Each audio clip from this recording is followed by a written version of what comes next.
Well defined collection of A distinct object हो, या फिर एलिमेंट हो, या फिर मेंबर्स हो, एक्सेट्रा। तो सबसे पहले क्या होना चाहिए, सेट हम तभी बोलेंगे जब वो क्या हो, वेल डिफाइन होना चाहिए। कैसा होना चाहिए, वेल डिफाइन।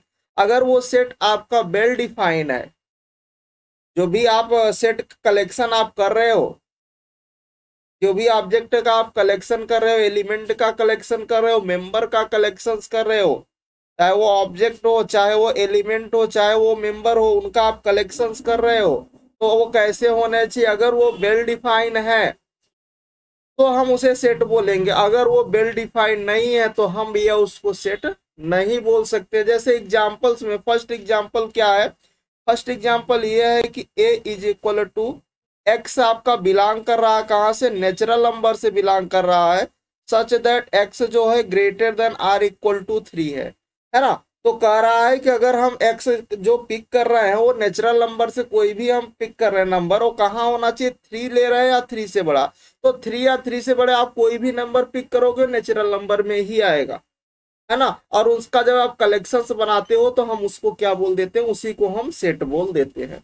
ठीक है, तो भाई ये आपका सेट तो बनाएगा, क्योंकि यहाँ पर बिल्कुल वेल डिफाइन है कि एक्स जो है वो ग्रेटर देन 3 या 3 के 3 या 3 से बड़ा आपको लेना है। मतलब 3 को भी, चूंकि x greater than or equal to लगा, इसलिए 3 को भी हमें यहाँ पर इंक्लूड करना, मतलब 3 4 इस तरह से सारे का अगर हम एक सेट बनाते हैं तो उसी को हम क्या बोल देते हैं, एक कलेक्शंस करते हैं, उसी को हम क्या बोल देते हैं भाई, सेट बोल देते हैं।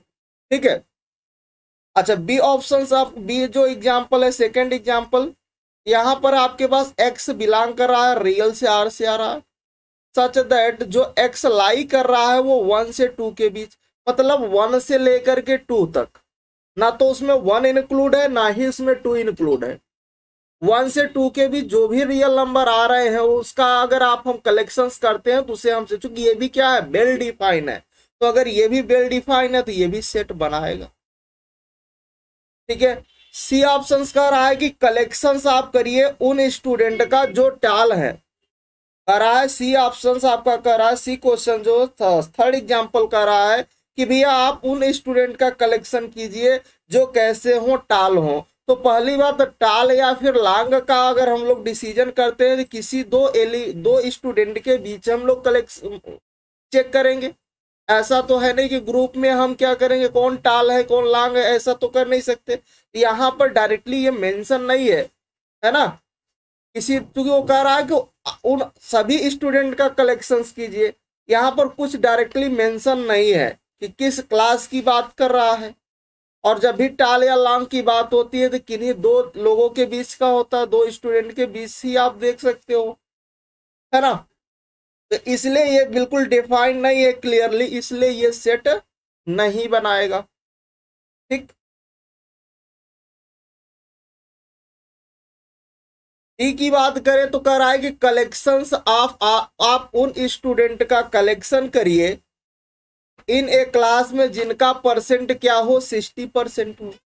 तो पहली बात यहाँ पर यह है कि मान लीजिए इन्होंने कहा कि भाई आप 60% वाले सारे स्टूडेंट का कलेक्शन करिए, तो ये तो नहीं बोला है ना कि किस किस क्लास की बात कर रहा है, डायरेक्टली मेंशन तो नहीं किया है। और जब डायरेक्टली इन्होंने मेंशन नहीं किया तो वेल डिफाइन नहीं हुआ, और जब वेल डिफाइन नहीं हुआ तो सेट नहीं बनाएगा। जब वेल डिफाइन नहीं हुआ तो सेट नहीं बनाएगा, इसका मतलब ये भी नहीं बनाएगा। तो समझ में आ गया, सेट तब होगा जब आपके ऑब्जेक्ट एलिमेंट या फिर डिस्टिंक्ट कैसे होने चाहिए, डिस्टिंक्ट ऑब्जेक्ट हो या फिर एलिमेंट हो या फिर मेंबर हो, उसका आप क्या करो, कलेक्शंस कर लो। और वो जो आप ले रहे हो कैसा होना चाहिए, सेट वेल डिफाइन होना चाहिए। अगर वो वेल डिफाइन है तो हम उसको सेट बोल देंगे। ठीक है। चलिए नेक्स्ट पर आते हैं हम लोग, इम्पटी सेट क्या बोलेंगे। इम्पटी सेट की डेफिनेशन है कि अ कलेक्शंस, इम्पटी सेट क्या होता है कि a collection in which all elements are excluded which does not have any element, मतलब उसमें कोई भी एलिमेंट ना हो। और इसका जो नोटेशन होता है, एक तो हम लोग इसको फाई से डिनोट करते हैं और दूसरा हम लोग इसको करली ब्रैकेट से, इसे हम लोग क्या बोलते हैं, करली ब्रैकेट बोलते हैं। अच्छा, एक चीज और यहां पर हमें देखना है, कि ये जो होता है जिसे हम लोग क्या बोलते हैं, एन जो है इसे हम लोग क्या बोलते हैं, सेट ऑफ नेचुरल नंबर।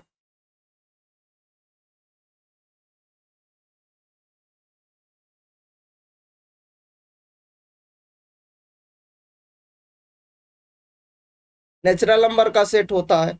और ये जो आर होता है ये किसका सेट होता है, ये आपका रियल नंबर का सेट होता है, सेट ऑफ रियल नंबर। ठीक है। और ये जो क्यू होता है जिससे हम लोग क्यू बोलते हैं, ये हमारे पास होता है कि सेट ऑफ रेशनल नंबर।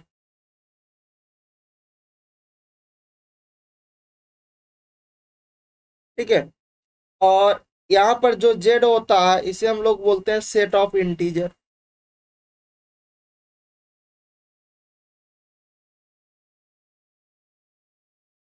ठीक। और ये जो सी होता है इसे हम लोग बोलते हैं सेट ऑफ कॉम्प्लेक्स नंबर।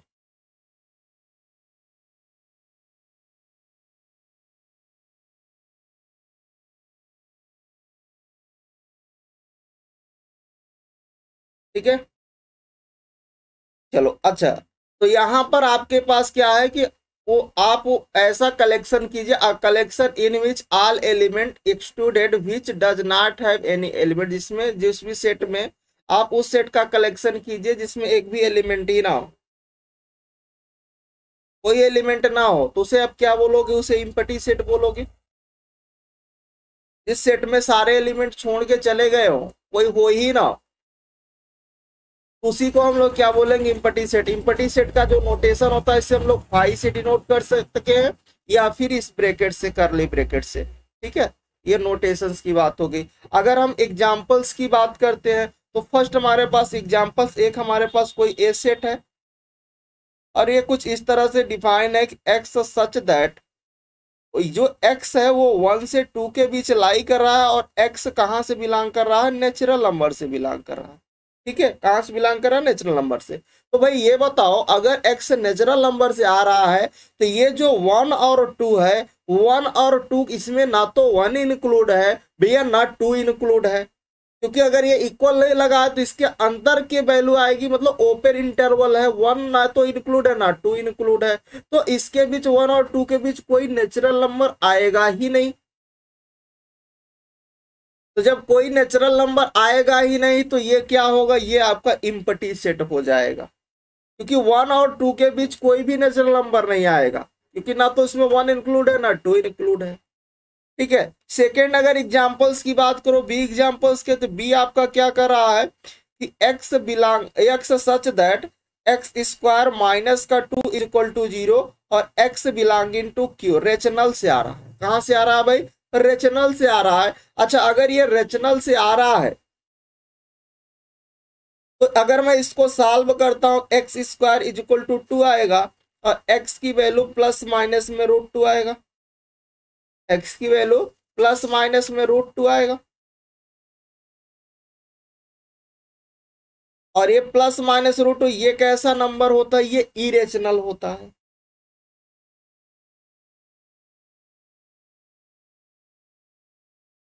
मतलब इसके अंतर्गत ये भी नहीं आएगा, क्योंकि जो ही एक्स आ रहा है वो कैसा आ रहा है, इरेशनल आ रहा है, रेशनल तो आ ही नहीं रहा, ये रेशनल का सेट है। इसका मतलब ये भी आपका क्या हो जाएगा, जब आएगा ही नहीं तीन पट्टी हो जाएगा, क्योंकि उसके अंदर कोई एलिमेंट ही नहीं आ रहा है। अच्छा, सी की बात करें अगर सी ऑप्शन की, तो सी ऑप्शन देखो कह रहा है x is even, x such that x is even prime number, मतलब दो से बड़ा। अगर एग्जांपल्स की बात कर रहे हो तो दो से बड़ा आप कोई भी प्राइम ले सकते हो, इवन प्राइम होना चाहिए। प्राइम का मतलब क्या है, आप ऐसा नंबर इवन प्राइम चूज करिए जिसका फैक्टर कितना हो, दो हो, और अगर दो से बड़ा कोई भी फैक्टर्स आता है तो वो इवन प्राइम नहीं होगा। जैसे कि अगर 2 की बात करें, यहां पर हमें क्या चाहिए, इवन प्राइम चाहिए जो ग्रेटर देन 2 हो, है ना। तो अगर आप 2 से बड़ा कोई भी प्राइम लेते हो तो मान लीजिए जैसे मैंने 2 ही ले लिया, दैट इज 2 ही कंसीडर किया, इसके दो फैक्टर्स आएंगे, एक तो 1 आएगा दूसरा 2 आएगा। अगर मान लीजिए 4 आप लेते हो तो एक तो इसका 1 हो जाएगा फैक्टर, दूसरा 4 हो जाएगा और तीसरा 2 भी तो होगा इसका। तो अगर इवन प्राइम है तो उसके कितने फैक्टर्स बनेंगे, 2 बनने चाहिए। अगर 2 से ज्यादा हो गया तो ये बनाएगा नहीं। और ये हमें क्या चाहिए, हमें 2 से बड़ा चाहिए, 2 हम ले नहीं सकते और 4 हमारा आ नहीं रहा है। इसका मतलब इस सेट के अंदर कोई भी एलिमेंट नहीं आ रहा है।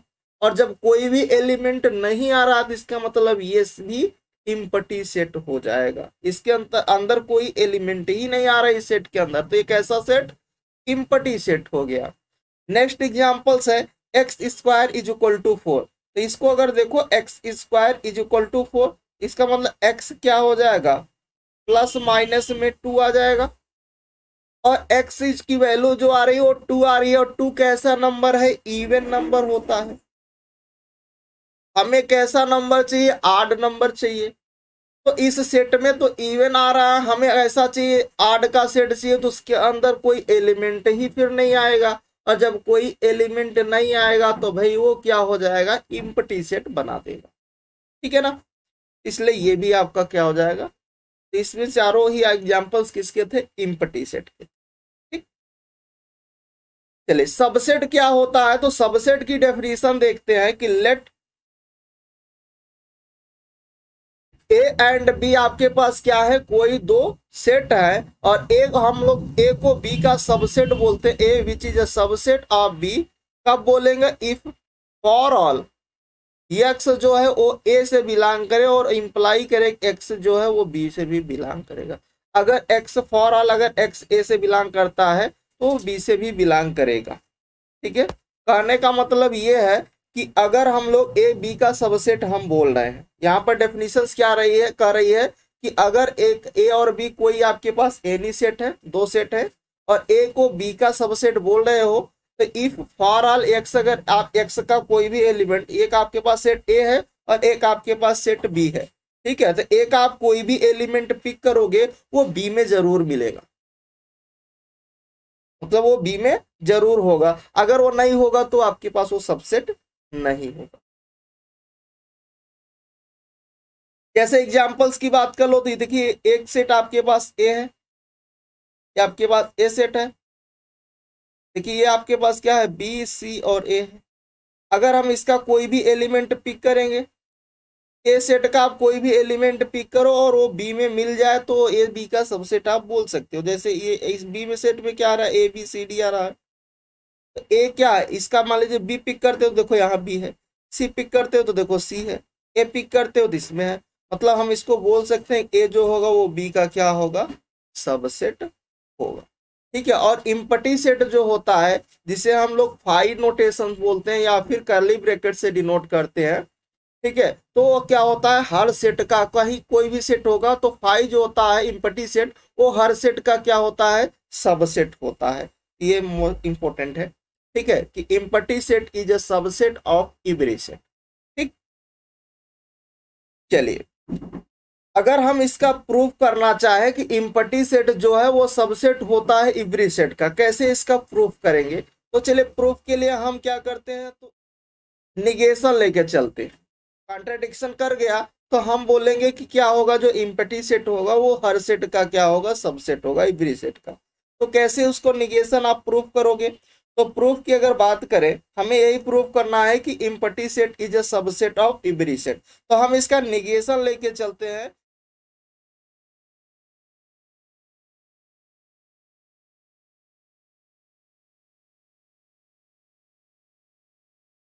फाई हमने एक ले लिया जो क्या है, सबसेट नहीं है किसका, ए का। ऐसा हमने निगेशन लिया कि फाई जो है वो ए का सबसेट नहीं है। अगर फाई ए का सबसेट नहीं है और ए आपके पास एनी सेट है, ए इज एनी सेट,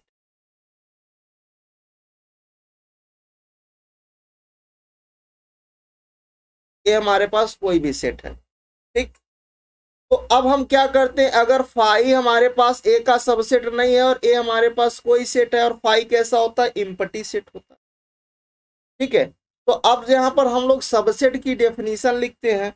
तो सबसेट की डेफिनेशन क्या बोलती है कि अगर ए बी का सबसेट है, अगर ए बी का सबसेट है तो इफ यहाँ पर होता है कि अगर x a से बिलोंग करेगा, for all x belonging to a, तो ये इंप्लाई करता है कि x b में भी बिलोंग करेगा। ये सबसेट की डेफिनेशंस होती है, मतलब कि अगर a सेट का हम कोई भी एलिमेंट पिक करेंगे तो वो डेफिनेटली b में b सेट में जरूर मिलेगा, तभी वो ए बी का सबसेट है, अगर नहीं मिलेगा तो नहीं होगा। ये हमने सबसेट की डेफिनेशन लगाया है कि ए बी का सबसेट है, तो इफ फॉर ऑल एक्स, अगर ए का कोई भी एलिमेंट आप पिक करते ए सेट का तो डेफिनेटली बी में भी मिलेगा। ठीक है। अच्छा, अगर हम इसका नेगेशन लिखें इस सेट का, अगर ए बी का सबसेट है ऐसा होगा। अगर इसी का नेगेशन की बात करते हैं, अगर ए बी का सबसेट नहीं है तो यहाँ पर देन ये हो जाएगा कि देयर एग्जिस्ट, एक्स कहाँ से बिलोंग करेगा, एक्स ए से बिलोंग करेगा, बट एक्स बी में बिलोंग, ये निगेशन हो जाएगा। मतलब अभी मैंने क्या बोला कि अगर ए का आप कोई भी, जब ए बी का सबसेट होता है तो हमने आपको बताया कि अगर ए बी का सबसेट है तो ए का कोई भी आप एलिमेंट पिक करोगे वो बी में मिलेगा।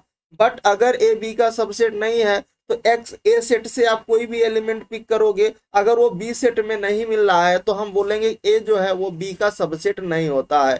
और अगर ए बी का सबसेट है तो वहां पे फॉर ऑल की केस होती है, और जैसे उसका नेगेशन लेते हैं तो जो फॉर ऑल होता है वो देयर एग्जिस्ट में कन्वर्ट हो जाता है। मतलब ए सेट का कोई भी एक ऐसा एलिमेंट मिल जाए जो बी में ना मिले तो हम बोल देंगे कि ए जो है वो बी का सबसेट नहीं है। ठीक है। जैसे एग्जाम्पल्स की बात कर लो, एग्जाम्पल्स अगर आप देखो तो कुछ हम ऐसा बोल सकते हैं कि हमने एक कोई सेट ले लिया ए, जिसमें एलिमेंट है ए है बी है और मान लीजिए ई है। ठीक है, ऐसा हमने ले लिया। और एक हमने बी सेट ले लिया और इसमें हमने एलिमेंट ले लिया ए बी और सी और डी। तो देखो एक ऐसा एलिमेंट, अगर ए लेते हो तो ए मिलेगा, बी लेते हो तो बी मिलेगा, बट जब ई लेते हो तो बी में नहीं मिलेगा। यहां से आप बोल दोगे ना कि ए बी का सबसेट नहीं होगा। ए का एक ऐसा एलिमेंट हमें मिल गया, देयर एग्जिस्ट, मतलब कम से कम एक ऐसा एग्जिस्ट कर जाए जो बी में ना हो तो हम बोल देंगे कि ए बी का सबसेट नहीं है। ठीक है, तो ये अब समझ में आ गया एग्जांपल। ठीक है, अब हम क्या करते हैं, इसको हम रिप्लेस कर देते हैं क्योंकि हमें यहां तक पहुंचना है जो हमने सपोज करके चला हूं। तो अगर हम ए को किसी, चूंकि सेट है तो सेट को हम लोग रिप्लेस कर सकते हैं। सेट क्योंकि फाइव भी आपके पास क्या है, इम्पटी सेट होता है, और ए और बी ये भी सेट ही है, तो हम सेट को रिप्लेस कर सकते हैं। तो देखिए यहां पर हम क्या करते हैं, ए को रिप्लेस कर देते हैं किससे, फाइव से, और बी सेट को हम लोग रिप्लेस कर देते हैं ए सेट से। तो देखो जहां जहां ए सबसेट था बी का, वहां ए वाला आप निगेशन वाला देखिए, तो ए को अगर आप फाइव से रिप्लेस करते हो तो यहाँ पर ये क्या हो जाएगा, फाइव आ जाएगा, which is not subset of B. को ए से रिप्लेस करते हो तो ए आ जाएगा। अच्छा, यहाँ पर क्या होगा, देन देयर एग्जिस्ट की केस आएगी। देन देयर एग्जिस्ट, एक्स जो है वो फाइव में बिलोंग करेगा, और ये इंप्लाई करेगा कि एक्स जो होगा डज नॉट बिलोंग इनटू, यही तो बताया नेगेशन की केस में। देखो भाई यहाँ पर मैंने जो लिखा वही लिख रहा हूँ, इसको फाइव से रिप्लेस कर दिया, इसको ए से, यहाँ पर एक्स बिलोंग करेगा फाइव से और X does not belong into A. अच्छा, अब ये बताओ कि ये जो फाइव है कैसा सेट होता है, फाइव जो होता है आपका इम्पटी सेट होता है। ये एक्स जो है वो फाइव से बिलोंग कर रहा है भाई। अब ये बताओ कि इम्पटी सेट में जब कोई एलिमेंट ही नहीं होता है तो बिलोंग कहाँ से कर रहा है। फाइव जो सेट है वो इम्पटी सेट है, तो एक्स तो पहली बात जो एक्स है उसमें कोई एलिमेंट ही नहीं है तो बिलोंग कहाँ से करेगा।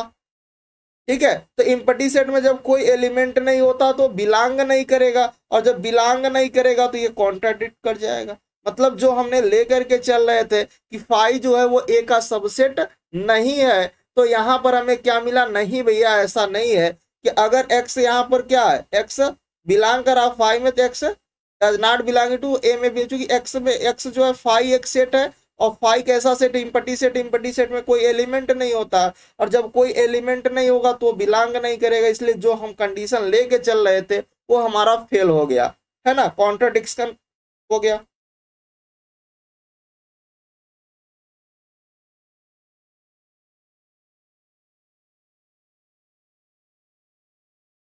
कॉन्ट्राडिक्शन कर गया, इसका मतलब फेल हो गया। तो यहां से आपको मिल गया कि इम्पटी सेट जो होगा, empty set is a subset of every set.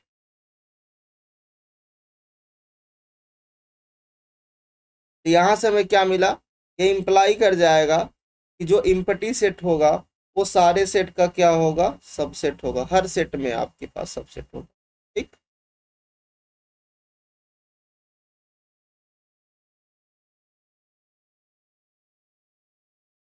Next हम लोग क्वेश्चंस पर आते हैं कि यहाँ पर क्या दे रखा है कि cardinality of A is equal to 2n+1, 2n+1, then the number of subset of ए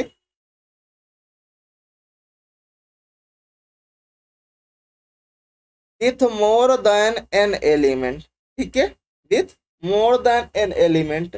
तो अगर यहाँ पर हमारे पास दो ऑप्शंस, हम लोग या तो इसको डिस्कार्ड कर देते हैं, कोई एन का नंबर पिक करके, स्मॉल एन पिक करके यहाँ से ऑप्शंस के थ्रू चले जाते हैं, वैल्यू रख करके सॉल्व कर लेते हैं। तो सबसे पहले अगर आप एन को 1 चूज कर रहे हो, अगर आप डिस्कार्ड करना चाह रहे हो तो आप एन को 1 चूज कर लो। तो यहाँ पर ए की कार्डिनलिटी कितनी आ जाएगी, ये 2n+1 है, यहाँ से 2 × 1 प्लस का 1 मतलब 3 आ जाएगा। ए की कार्डिनलिटी 3 हो जाएगी।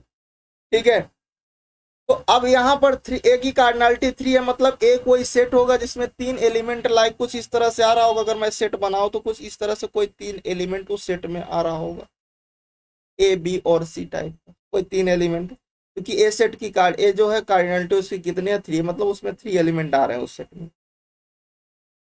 अच्छा, अगर हमें यहाँ पर देखना है तो यहाँ पर हमें क्या देखना है, A with n more than element. अगर आप एन को 1 चूज करें तो उससे ज्यादा हमें एलिमेंट चाहिए, मतलब हमें वो लेना है जिसकी कार्डिनलिटी 1 से, अगर एन को मैं 1 चूज कर रहा हूं तो हमें वो सबसेट चाहिए जिसकी कार्डिनलिटी 1 से ज्यादा हो, है ना। चूंकि एन को आप 1 चूज कर रहे हो तो 1 से बड़ी कार्डिनलिटी चाहिए। तो यहां से अगर मैं चूज करूं तो 3 यहां पर है, तो 3 में से पहले तो मैं एक को चूज कर सकता हूं, 3 में से एक एक को चूज कर सकता हूं, है ना। या 3C2 कर सकता हूं, या हम लोग यहाँ पर 3C3 कर सकता हूँ। यही तो हमारे पास चॉइस होगी सबसेट बनाने के, यही 3 चॉइस होगी। पहले हम अलग अलग करके उसको चूज करें, ए को अलग, बी को अलग, सी को अलग, फिर तीन जो एलिमेंट है उसमें से, क्योंकि सबसेट कैसे आप बनाते हो, सबसेट यही तो बनाते हो कि एक आपके पास सिंगल आप बना लो ऐसा, फिर इस तरह से बना लो, फिर आप इस तरह से बना लो, फिर 2 को लेकर बना लो ए बी, फिर ए सी, है ना, बी सी, इस तरह से, इसी तरह से, लाइक दिस टाइप, ऐसे ही तो आप बनाते हो। तो अगर 3 में से एक का सिंगल सिंगल बना रहे हैं, या फिर अगर या लगता है तो एंड हम लोग लगाते हैं, तो सॉरी, या आर अगर आता है, समझो बात को, प्रोबेबिलिटी की अगर हम लोग बात करें तो 3 3 1, 3 में से हम लोग एक को सेलेक्ट कर रहे हैं, मतलब सिंगल सिंगल को सेलेक्ट कर रहे हैं, या फिर 3 में से हम लोग दोनों को सेलेक्ट कर देते हैं। तो अगर आर लगाएंगे या फिर बात आर की बात होती है तो वहां पर एडिशन आता है, और अगर एंड की बात आती है तो वहां पर मल्टीप्लीकेशन आता है। ठीक है, तो 3C1 3C2 3C, बट हमें क्या चाहिए, n = 1 तो हम लेकर ही चल रहे थे, इस वाले को हम ले नहीं सकते, हमारे पास यही आएगा कि 3C2 और 3C3, ये 3C2 कितना 3 और ये 1, यहाँ से कितना आ जाएगा 4। अब n = आप रख करके ऑप्शन में देख लो, ये कितना होगा 2⁻2 - 1, मतलब ये आपका 3 आ जाएगा, ये 2⁻1 मतलब 2 आ जाएगा, ये 2⁻2 मतलब 4 आ जाएगा, ये 2⁻2 - 1 मतलब 2 आ जाएगा। तो कौन सा ऑप्शन करेक्ट हुआ, सी वाला ऑप्शन करेक्ट। ये तो था हम लोग डिस्कार्ड करके कर सकते हैं ऐसे। ठीक है, दूसरा मेथड ये आता है कि हम इसको क्या कर दें, प्रूफ अगर करना चाहें कि ये हो कैसे रहा, तो प्रूफ के लिए हमें जाना पड़ेगा कहाँ पर, बाइनोमियल की हेल्प लेना पड़ेगा। तो अगर हम लोग आपसे बोले कि a+x का बाइनोमियल एक्सपेंशन आप बता दो, तो आप बोलोगे कि सर यहाँ पर अगर हम लोग a+x का बाइनोमियल एक्सपेंशन करते हैं तो जो फार्मूला बनता है वो NC0 a की पावर 0 x की पावर n, फिर आता है NC1 a की पावर 1 x की power n-1 plus up to NCn a की पावर n और x की पावर n, लाइक कुछ इस तरह से बनता है। ये फार्मूला हो गया। अच्छा, अगर यहाँ पर हम a और x दोनों को 1 रख देता हूँ, a को भी मैं 1 ले लेता हूँ, कंसीडर कर लेता हूँ, x को भी अगर मैं 1 रख देता हूँ, और हमें कहाँ चाहिए था, हमारे पास 2n+1 था, जो कार्डिनलिटी थी वो कितनी थी, 2n+1। हमें यहाँ पर 1+1 और n को मैं क्या लिख देता हूँ, 2n+1। अब इस पर हमें फॉर्मूला बनाना है, तो देखो यहाँ पर क्या होगा, 2n+1 C0 1 की पावर 0 1 की पावर 2n+1 है ना। फिर आपके पास क्या आएगा, 2n+1 C1 है ना।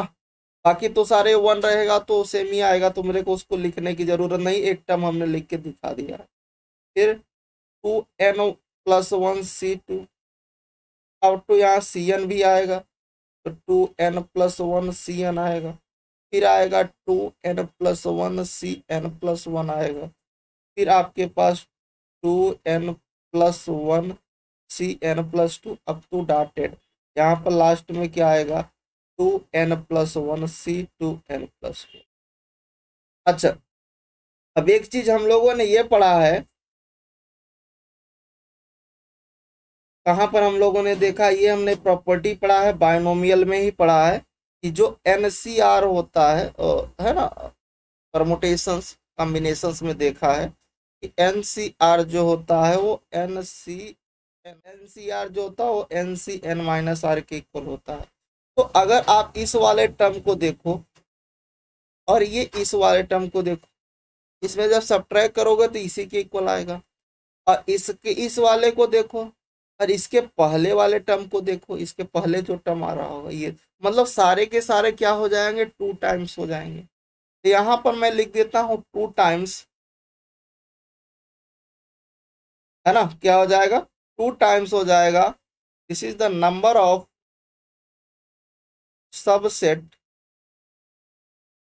Subsets of A with more than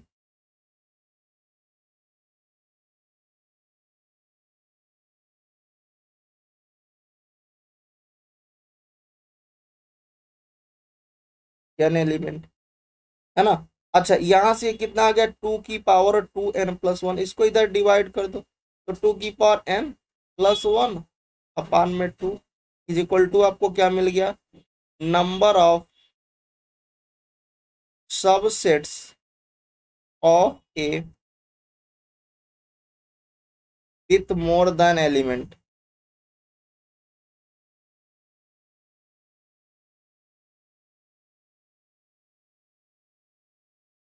with more than element, इसको सॉल्व कर लो तो 2 की पावर 2n आ गया। ये क्या हो गया, नंबर ऑफ सबसेट ऑफ ए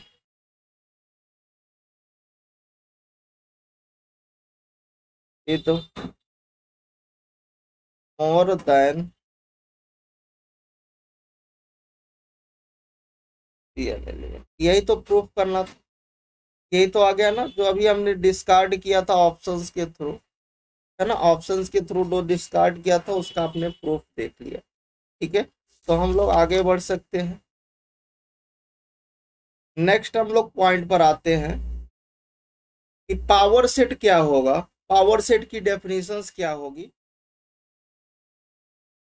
तो लेट ए आपके पास क्या है, कोई एनी सेट है, ये आपके पास कोई एनी सेट है, और पावर सेट ऑफ ए क्या होगा उसके बारे में समझते हैं।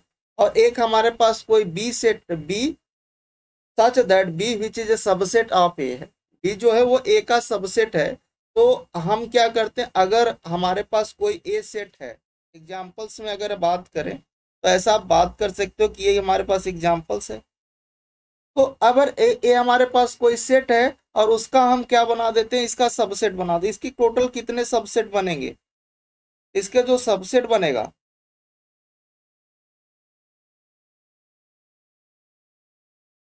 अच्छा, टोटल नंबर ऑफ सबसेट जो होते हैं वो 2 की पावर n के इक्वल होते हैं।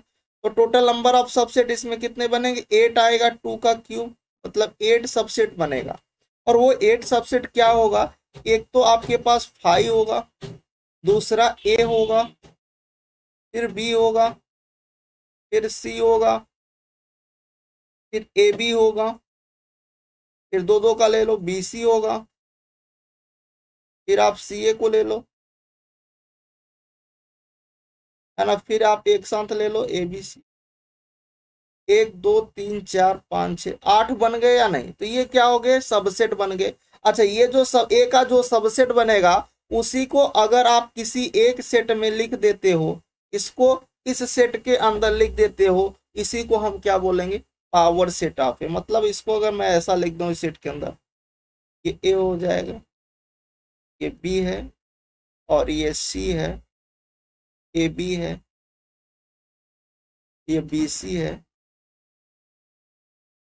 ये सी ए है, और ये, मतलब आपके पास कोई एक सेट होगा, उसका जो भी सबसेट आएगा, उस सारे सबसेट को किसी एक सेट के अंदर लिख देते हो, एलेक्सेस करके किसी एक सेट के अंदर लिख देते हो, तो उसी को हम लोग क्या बोलते हैं, पावर सेट ऑफ ए बोलते हैं। और पावर सेट ऑफ ए कभी भी फाई नहीं होगा, मतलब कभी भी फाई नहीं होगा, मतलब वो नॉन जीरो होना चाहिए। ठीक है, power set of A does not equal to five, मतलब कभी भी इम्पटी नहीं होगा, उसमें कुछ न कुछ होगा। ठीक है, आगे बढ़े। फंक्शन क्या होता है, देखिए यहाँ पर आपकी डेफिनेशंस क्या करे फंक्शंस की, कि लेट आपके पास ए और बी कोई दो सेट है, ठीक है, और एफ कुछ फंक्शन इस तरह से डिफाइन हो रहा है कि f such that A to B, इसे हम लोग क्या बोलेंगे, फंक्शन बोलेंगे। कब बोलेंगे, if for all x belonging to A there exist a unique y belonging to B such that function such that y equal to क्या हो जाए, एफ ऑफ एक्स। मतलब क्या है कि डोमेन्स के सारे एलिमेंट यूनिकली कनेक्टेड हो जाए, किससे, कोडोमेन्स के एलिमेंट के साथ।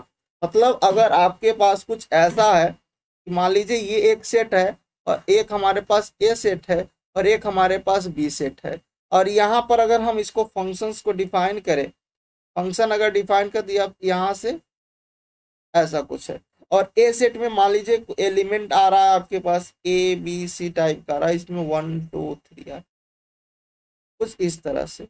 मतलब कि डोमेन्स के सारे एलिमेंट कनेक्टेड होने चाहिए, किसके, कोडोमेन्स के साथ, एक भी एलिमेंट छूटना नहीं चाहिए, तो हम उसे क्या बोलेंगे, फंक्शंस बोलेंगे। और कैसा कनेक्टेड होना चाहिए, यूनिकली कनेक्टेड होना चाहिए, तो हम उसे फंक्शंस बोलेंगे, है ना। क्या होना चाहिए, फंक्शंस कह रहा है कि अगर हमारे पास एक सेट ए है, दूसरा सेट बी है, ए को हम बी का A F such that A to B, ये कैसा फंक्शन, ये फंक्शन है।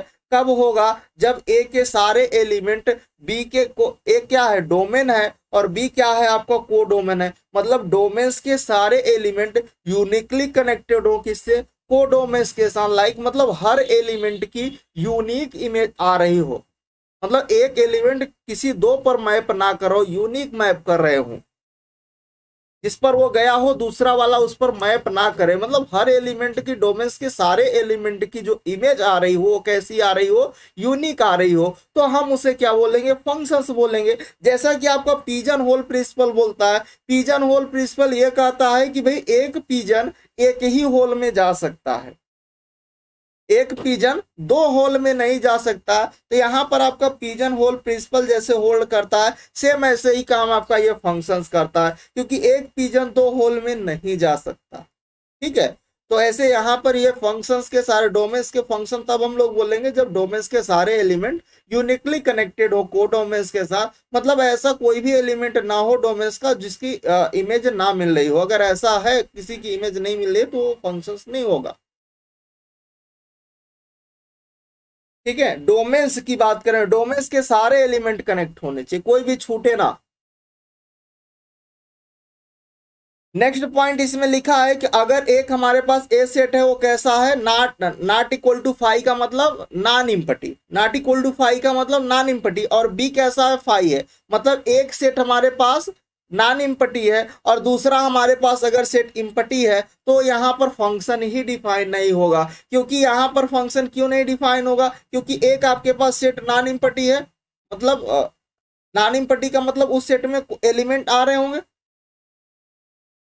यहाँ पर ए डज नॉट इक्वल टू 5 का मतलब क्या है कि this is for the non empty, और बी कैसा है 5 है।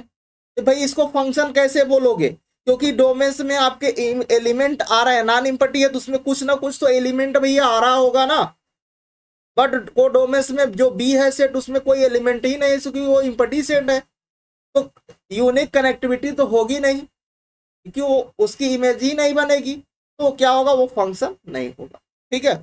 अच्छा, अगर ए आपके पास इस बार क्या है, ए सेट 5 हो गया, मतलब ए आपका इम्पटी सेट हो गया और बी आपका एनी सेट हो गया, तो इस बार मीनिंगलेस हो गया क्योंकि ए आपके पास इम्पटी उसमें कोई एलिमेंट ही नहीं आ रहा है, तो मैप कहाँ करोगे?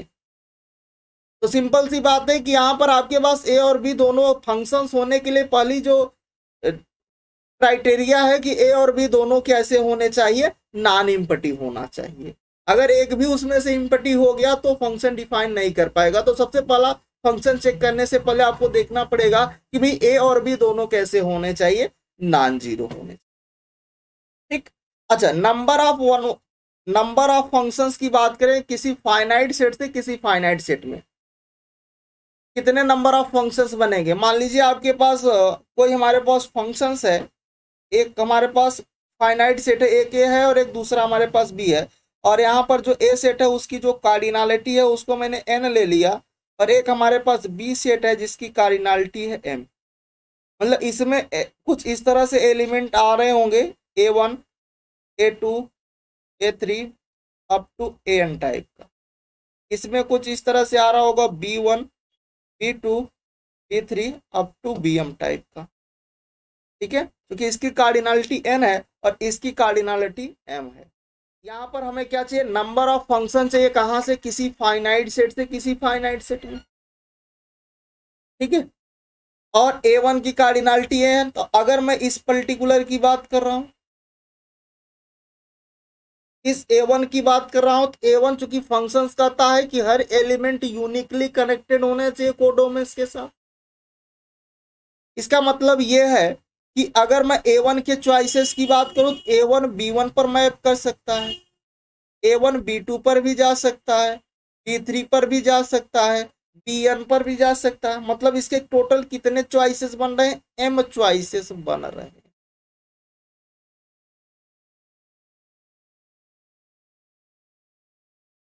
ठीक है, इसी तरह अगर आप A2 की बात करते हो तो A2 आपके पास यहाँ पर कितने आ जाएंगे? इसके पास भी सारे चॉइसेस हैं, M ही रहेंगे।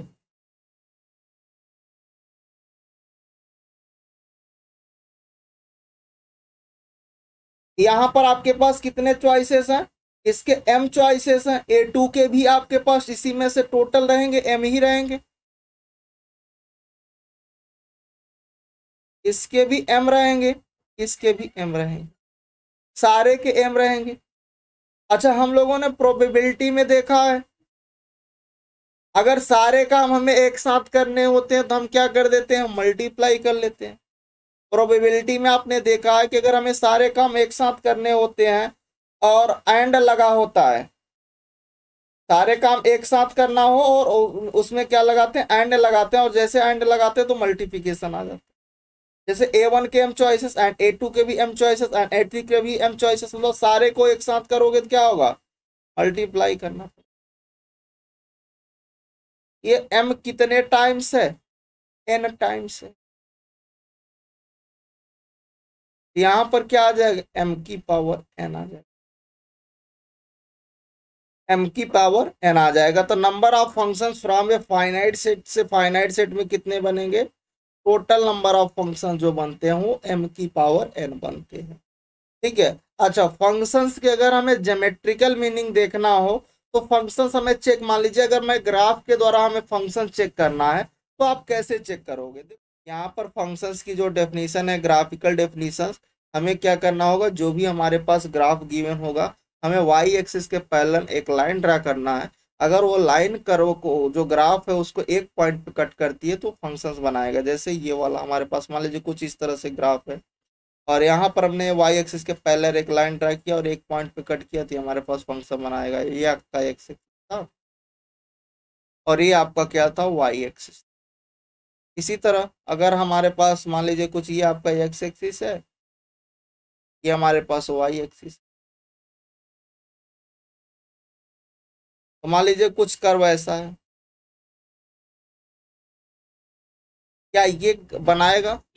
अब देखो जरा, अगर आप इधर ड्रा करते हो तब तो दिख रहा है बनाएगा, बट अगर आगे आप ड्रा करते हो तो ये एक पॉइंट इधर एक पॉइंट इधर 3 पॉइंट पे कट कर रहा है। तो जब एक से ज्यादा पॉइंट पे कट करेगा तो नहीं बनाएगा, ये फंक्शन नहीं होगा। अगर लाइक कुछ ऐसा है ना, तो इधर आप कहीं पर भी आप ड्रा करके देखो वाई एक्सिस के पैरेलल लाइन, ये हमेशा बनाएगा। ये आपका एक्सिस एक ही पॉइंट पे कट करेगा, ये बनाएगा। समझ पा रहे हो? अगर आपके पास जो भी कर्व गिवन होगा और आप वाई एक्सिस के पैरेलल एक लाइन ड्रा करिए और अगर वो कर्व को एक पॉइंट पे कट करता है तो फंक्शन होगा, अदरवाइज फंक्शन नहीं होगा अगर एक से ज्यादा हो। अच्छा, वन वन फंक्शंस को हम लोग क्या बोलते हैं? वन वन फंक्शंस को हम लोग इंजेक्टिव फंक्शंस भी बोलते हैं। इसकी डेफिनेशन सबसे पहले देखते हैं कि वन वन फंक्शंस हम लोग बोलेंगे कब। तो यहाँ पर डेफिनेशंस क्या है कि ए और बी हमारे पास कैसे होने चाहिए? नॉन जीरो, मतलब ए सेट और बी सेट दोनों के दोनों नॉन एम्प्टी सेट होना चाहिए। और F such that A to B, F जो है A, F such that A to B a function, then F is called one one तब होगा कि फॉर ऑल अगर x1 does not equal to x2, मतलब x1 x2 के equal नहीं है एंड x1 x2 ए के कोई मेंबर है, तो एफ ऑफ x1 जो उसकी इमेज आएगी, अगर x1 और x2 दोनों इक्वल नहीं है तो उसकी जो इमेज आएगी वो भी इक्वल नहीं होगी। ये वन वन बोल रहा है, ठीक है। अच्छा, तो इसके वो अगर हम लोग समझना है तो इसको हम लोग कैसे समझेंगे? और नेक्स्ट हमारे पास पॉइंट है कि f such that A to B, ये वन वन तब होगा जब ए की कार्डिनलिटी क्या हो जाए, लेस देन आर इक्वल हो जाए किसके, बी की कार्डिनलिटी से। ये दो पॉइंट है, ठीक है। तो सबसे पहले इसको डेफिनेशंस को समझते हैं कि अगर ए और बी को हमारे पास कैसे होने चाहिए, कोई नॉन जीरो हमारे पास नॉन एम्प्टी सेट होना चाहिए जिसमें कुछ ना कुछ एलिमेंट हो। और F such that A to B को हम लोग वन वन फंक्शन तब बोलेंगे कि अगर हम ए सेट से कोई भी दो नॉन, मतलब दो एलिमेंट पिक करते हैं जो दोनों के दोनों इक्वल नहीं है, x1 x2 कहाँ से ले रहे हैं, ए से ले रहे हैं, उसकी जो इमेज आएगी वो भी इक्वल नहीं आएगी। मतलब अगर हम डोमेन के कोई भी एलिमेंट, कोई दो एलिमेंट पिक कर रहे हैं और वो कैसे एलिमेंट पिक कर रहे हैं, इक्वल नहीं है, दोनों डिफरेंट एलिमेंट पिक कर रहे हैं, उसकी जो इमेज आ रही है वो भी क्या आएगी, सेम नहीं आएगी, वो भी डिफरेंट आएगी, ठीक है। अच्छा, यहाँ पर ये जो लिखा है कि अब such that A to B is one one तब होगा जब कार्डिनलिटी ऑफ ए जो होगा वो less than or equal to किसके हो जाए, बी के। तो ये कैसी कंडीशन है, ये नेसेसरी कंडीशन है, इसको होना ही पड़ेगा।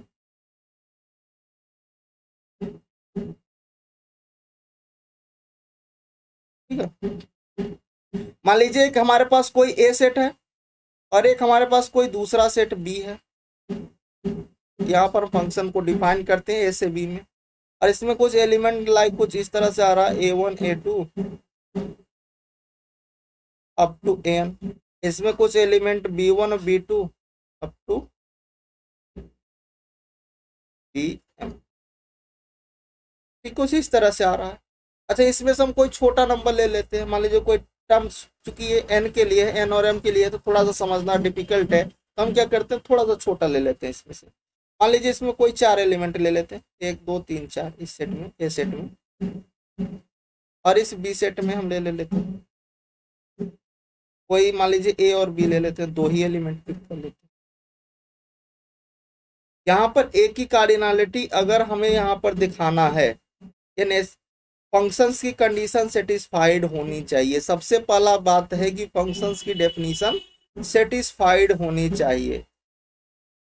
तो अगर इस केस में देखो, ये जो नेसेसरी हमें कंडीशन बताया, this is for the necessary conditions. तो अगर ये ए सेट है, ए सेट में हमने कोई 4 एलिमेंट लिया और बी में हमने केवल 2 एलिमेंट लिया है। अब हमें ये चेक करना, अगर मैं इसका और फंक्शंस क्या कहता है कि डोमेन्स के सारे एलिमेंट यूनिकली कनेक्टेड होने चाहिए को डोमेन्स के साथ। तो यहाँ पर देखो जिसमें 4 एलिमेंट आ रहे हैं, अगर आप कनेक्ट करते हो तो किसी दो की इमेज किसी दो पे सेम हो रही होगी, क्योंकि को डोमेन्स में केवल 2 एलिमेंट है, डोमेन में आपके 4 एलिमेंट है, मतलब किसी दो की इमेज तो सेम हो रही होगी। तो अगर दो की इमेज सेम हो रही होगी तो वो फंक्शन नहीं होगा, और जब वो फंक्शन नहीं होगा तो ये 1 1 नहीं होगा, ये नॉट 1 1 हो जाएगा।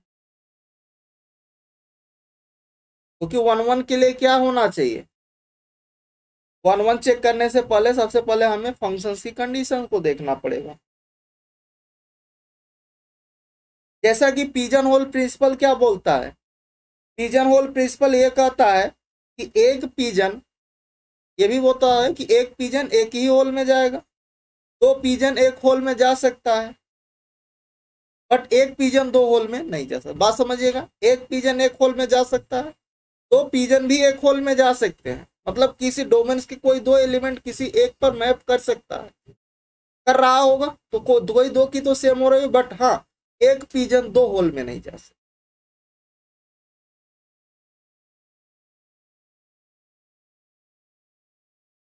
तो ये आपके पास यहां से समझ में आ गया। इसलिए ये कैसी कंडीशन है, नेसेसरी कंडीशन है, क्या ऐसा अगर होता है तो होगा 1 1 होगा। बट यहाँ पर हमने क्या किया, इसको कॉन्ट्राडिक्ट करने के लिए एक ही कार्डिनलिटी को हमने ज्यादा कर दिया, ए में हमने 4 एलिमेंट रख दिया, बी में हमने 2 एलिमेंट रख दिया। बट हमारी नेसेसरी कंडीशन क्या है कि ए की cardinality less than or equal to B होनी चाहिए, बी की कार्डिनलिटी से, या तो उसके इक्वल हो जाए या फिर उससे लेस हो जाए बी से, तब वो 1 1 बना देगा, क्योंकि वो फंक्शंस की कंडीशन तब सेटिस्फाइड कर जाएगा।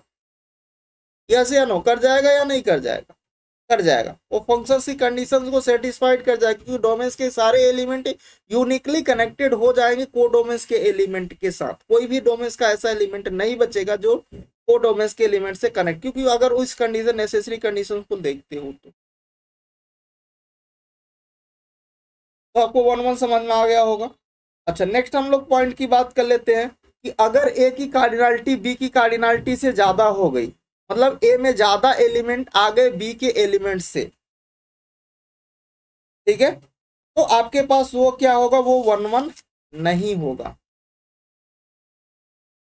क्योंकि अगर आप ए में ए का कार्डिनलिटी आप ज्यादा ले लिए, मान लीजिए ए में कोई 4 एलिमेंट ले लिए, बी में हमने 2 ही एलिमेंट लिया, तो क्या होगा, वो फंक्शंस की कंडीशन ही सेटिस्फाइड नहीं करेगा, और जब फंक्शंस की कंडीशन सेटिस्फाइड नहीं करेगा तो 1 1 भी नहीं होगा। ठीक है, यहाँ पर क्या है कि cardinality of A less than or equal to cardinality of B अगर है तो there exist f such that एक ऐसा फंक्शन जरूर आपको एग्जिस्ट कर जाएगा जो क्या होगा 1 1 होगा, अगर ऐसा है तो। ठीक है, अच्छा, नंबर ऑफ 1 1 फंक्शन हमें देखना है किसी फाइनाइट सेट से किसी फाइनाइट सेट में, तो कैसे हम लोग निकालेंगे। ठीक है, मान लीजिए एक सेट हमारे पास ए है जिसकी कार्डिनलिटी कितनी है, एन है, और एक हमारे पास बी सेट है जिसकी कार्डिनलिटी एम है। इस ए सेट में हमारे पास कुछ एलिमेंट ऐसे आ रहे हैं, A1 A2 A3 up to क्या आ रहे हैं, AN आ रहा है। इसमें कैसा आ रहा है, B1 B2 B3 up to BM ऐसा।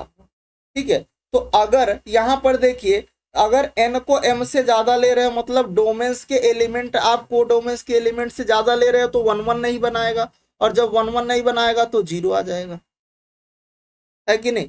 अच्छा, अगर n की जो m जो ए सेट है उसकी कार्डिनलिटी जो है m से या तो इक्वल ले रहे हो या फिर उसके छोटा ले रहे हो, ठीक है, तो आपके पास क्या होगा, MCn और n फैक्टोरियल के इक्वल आएगा। कैसे आएगा, जरा देखो, अगर हम लोग इसके प्रोबेबिलिटी की बात करें तो A1 के लिए यहाँ पर क्या क्या पॉसिबिलिटीज हो सकती है, क्या क्या प्रोबेबिलिटी हो सकती है A1 के लिए। तो देखो यहाँ पर हमें यहाँ पर चॉइस देख रहे हैं, हम क्या देख रहे हैं, यहाँ पर इसकी चॉइस देख रहे हैं। तो देखिए ए, क्योंकि सबसे पहले हमें 1 1 चेक करने के लिए सबसे पहले फंक्शंस की डेफिनेशंस हमारी सेटिस्फाइड होनी चाहिए, मतलब डोमेन्स के सारे एलिमेंट यूनिकली कनेक्टेड होने चाहिए को डोमेन्स के साथ।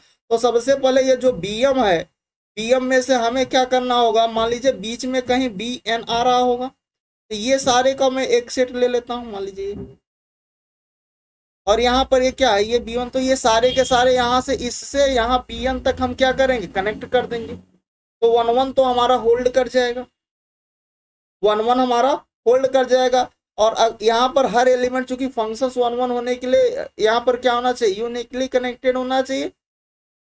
मतलब अगर ये यहाँ पर जा रहा है, अगर ये इस पर मैप कर गया, ये यूनिकली कनेक्टेड होना चाहिए। अगर ये B1 पर मैप कर गया तो इसके लिए चॉइसेस कितनी, n बन जाएगी, क्योंकि यहाँ पर B1 B2 up to Bn में से n चॉइसेस होंगी। A1 के लिए इस B1 B2 up to Bn में से, चूंकि हमें इधर n है तो इधर भी हमने n उसमें से सेलेक्ट कर लिया है, ठीक है। तो A1 में से यहाँ पर हमें B1 की अगर चॉइस की बात करें, B1 की चॉइस की बात करें, इसके लिए n बनेगी। अगर मैं A2 के चॉइस की बात करता हूँ, A2 की चॉइस जो होगी, देखिए an हो गया तो इसमें से एक कम बनेगा। A3 की अगर मैं बात करता हूँ तो इसमें से n-2। अगर मैं an की बात करता हूँ तो ये क्या बनेगा, ये लास्ट में 1 बन जाएगा, क्योंकि सारे जब कनेक्ट हो जाएंगे जो एक बचेगा लास्ट वाला वो Bn के साथ कनेक्ट हो रहा होगा।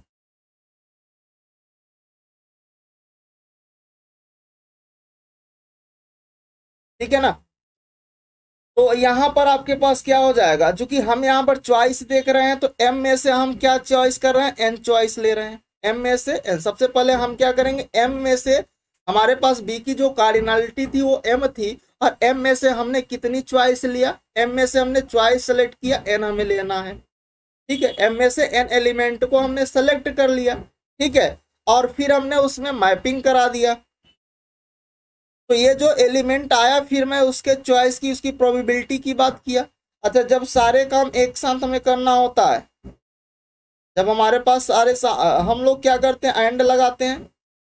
तो यहाँ पर देखिए n, और इसके लिए एंड n-1 आ रहा है, A3 के लिए क्या आ रहा है, n-2 अप टू। तो सारे काम जब हम एक साथ करते हैं तो यहाँ पर क्या आ जाएगा, मल्टीप्लाई कर देते हैं। जब मल्टीप्लाई करेंगे तो इन सारे का मल्टीप्लाई हमारे पास कितना आएगा, n फैक्टोरियल आएगा,